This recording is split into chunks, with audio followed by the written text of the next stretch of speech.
Okay, I'm going to show you how to work in with your Citrasolv papers. Another video you can see how to mount them properly on some sort of Bristol or board or matte board or watercolor or whatever it is, okay? And you can, here I have got a finished piece that I did, and I've also collaged in some extra Citrasolv papers over the top of it. This is one, this is another, for example, okay? And worked those white lines with a paint pen and white inks and white paint and brush over the top and played down some of the others. I'll show you how to use different materials with that right now.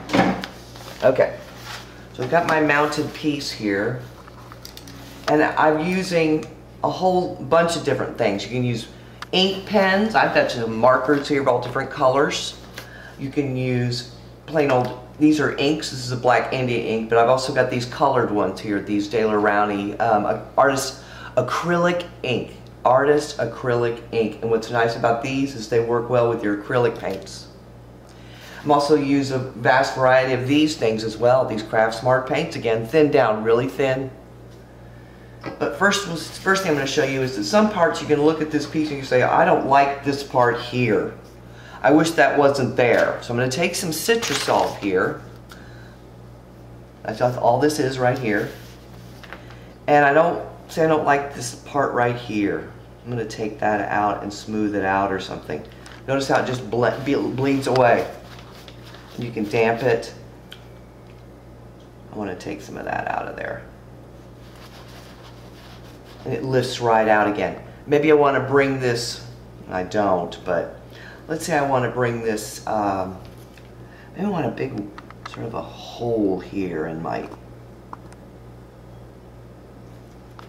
see how that works? All that is just pure Citrasolv taking away some more of the image. Say I want to darken this edge of this figure I've got kind of seen here in this piece.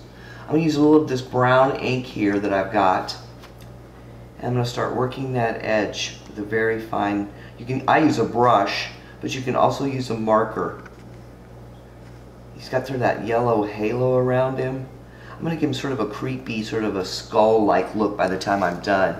And you can work the Citrasolv and the inks and the paints and everything with water. Everything's interchangeable and blendable together. See how that's starting to work it here?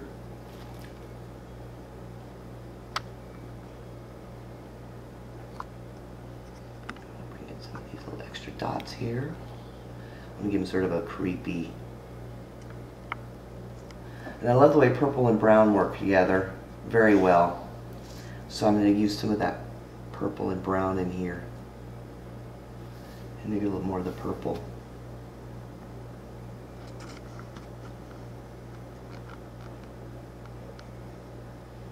Give them that weird spine kind of thing we got going on here. Kind of like, it's sort of like seeing things. You have to kind of look for things inside your Citrasolv images here. See how the back of his neck here? I guess that's sort of a little bit of a neck harsh edge here. There's the front of his neck. Maybe a little bit of like a thyroid sort of gland there, okay? That's how you start working in Citrasolv pieces. And if you don't like it, guess what? Your Citrasolv will dampen it and take it right off again. Be careful with that though.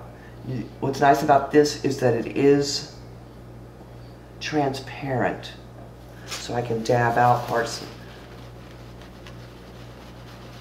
Once they dry, I can work over them with other, here's a pen, just a plain old marker.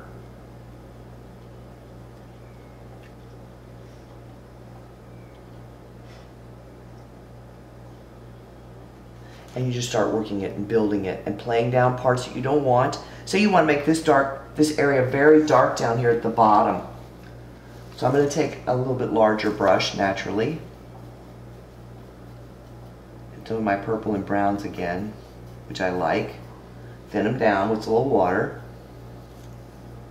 And I'm going to put some of those, and I'm going to wash the entire area dark in here.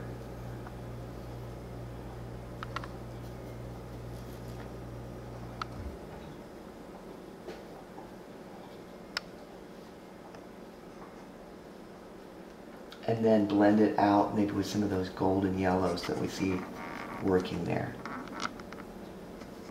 And I don't want to hit it too hard, so I'm going to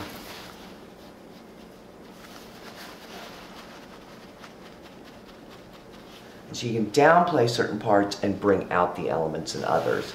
You decide later you want to bring in a white paint to really highlight some of those whites. Works great. That's how you start working with your Citrasolv. Done.